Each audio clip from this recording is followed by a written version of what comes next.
Assalamualaikum warahmatullahi wabarakatuh. Kaum muslimin muslimat dimanapun panjenengan berada, semoga dijaga oleh Allah Subhanahu wa Ta'ala, dikasih berkah umur, berkah rezeki di dunia wal akhir. Dalam kesempatan saat ini saya mau mengutarakan apa yang didahulukan oleh Sayyid Abi Bakar Shataq dalam kitab Kifayatul Atqiya. Beliau memberi motivasi kepada kita semua supaya semangat membaca sholawat kepada Rasulullah Muhammad SAW. Lebih-lebih ketika ada majelis sholawat, panjenengan sedaya diberi motivasi supaya semangat hadir. Sayyid Abi Bakar Shataq mengisahkan di zaman beliau, saya kutip sebentar dawuhnya Sayyid Abi Bakar Shataq dalam Kifayatul Atqiya, nanti bisa panjenengan lihat sendiri dalam halaman terakhir.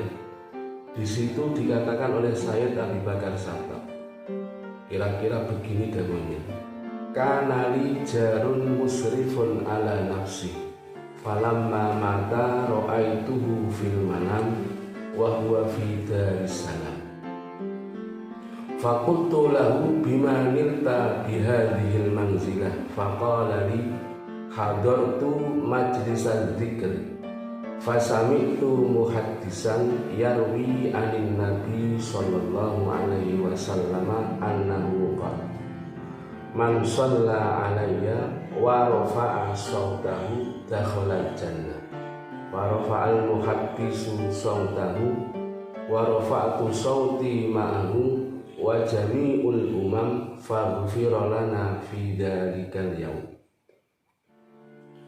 Kana rijalun musrifun ala nafsi.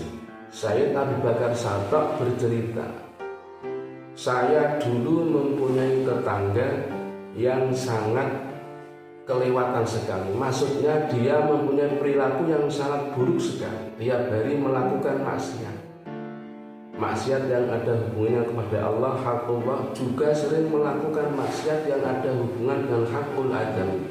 Pokoknya kelewat batas. Semisal tetangganya mempunyai apa, barang apa, sama dia diambil. Musrifun ala nafsi. Akan tetapi falamma mata ra'aituhu fil manami wa huwa fi darissalam. Ketika dia meninggal, orang yang sering melakukan maksiat, dia meninggal, diambil nyawanya oleh Allah Subhanahu wa Ta'ala. Tiba-tiba saya kaget.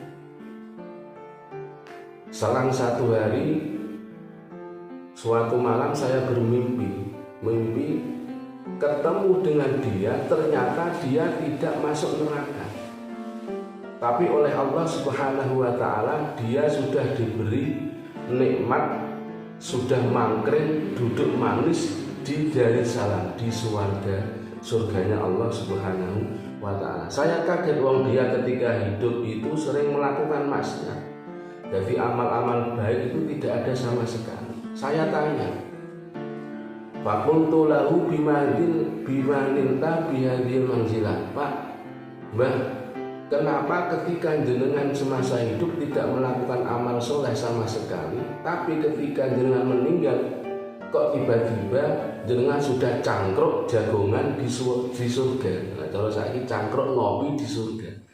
Itu amal jenengan itu apa yang bisa menyebabkan diberi kenikmatan oleh Allah Subhanahu wa Ta'ala, cangkruk duduk manis di surga? Faqolali, lalu orang itu musrif tadi, orang yang ketika hidup di dunia sering melakukan maksiatnya sudah kelewat batas, itu musrifun ala nafsi.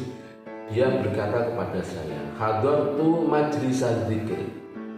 Begini Mbah Abu Bakar Shataq, suatu ketika hadartu majlisal dzikri, suatu ketika saya jalan-jalan.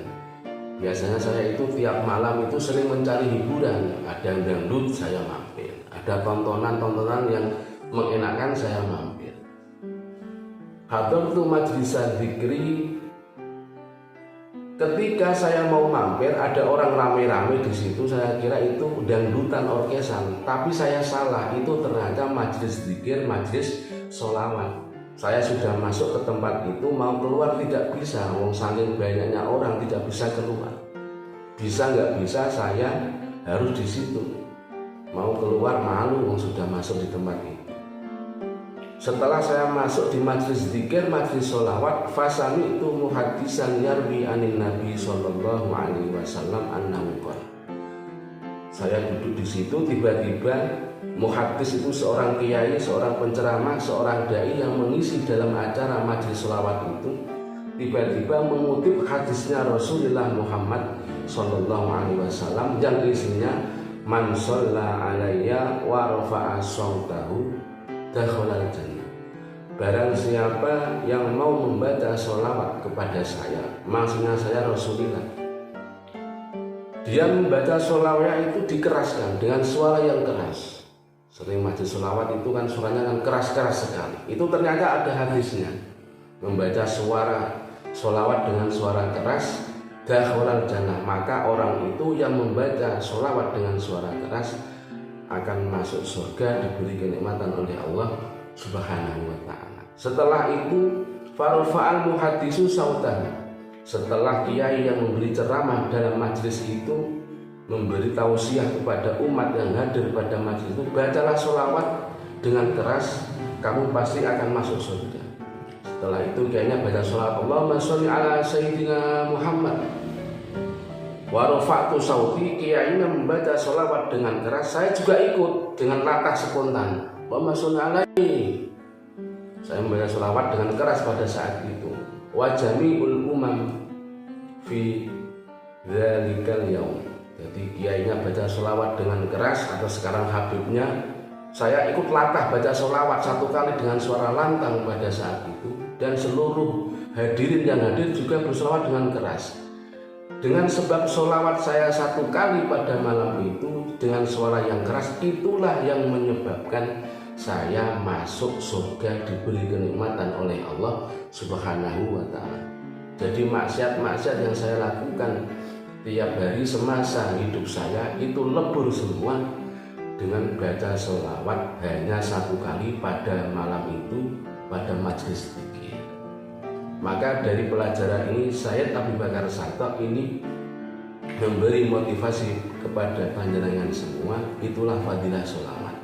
Jadi dosa-dosa orang itu selama hidupnya hanya dilebur dengan baca sholawat satu kali dan dia mau hadir di majlis sholawat. Makanya Syed Abu Bakar Shatto dalam makalah itu ditutup dengan makalah aksirus sholata ala nabi sallallahu alaihi wasallam fa innaha tukaffiru dzambal adzim.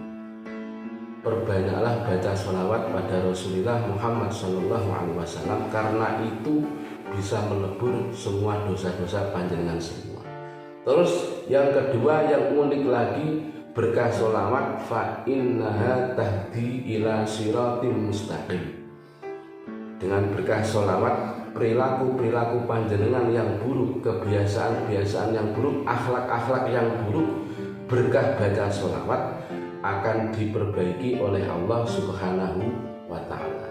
Jadi inti dari sholawat, di samping bisa menyebabkan dosa-dosa diampuni, perilaku-perilaku yang jelek, kebiasaan-kebiasaan yang buruk, berkah sholawat akan diberikan oleh Allah Subhanahu wa ta'ala, sehingga perilaku yang akan datang berkah sholawat akan menjadi baik. Nah, inilah motivasi dari Syed Abu Bakar Shatto. Semoga panjenengan semua bisa istiqomah, semangat hadir pada majlis sholawat, dan terus istiqomah baca sholawat pada Rasulullah Muhammad sallallahu alaihi wasallam. Wallahul muwaffiq ila aqwamit thoriq. Wassalamualaikum warahmatullahi wabarakatuh.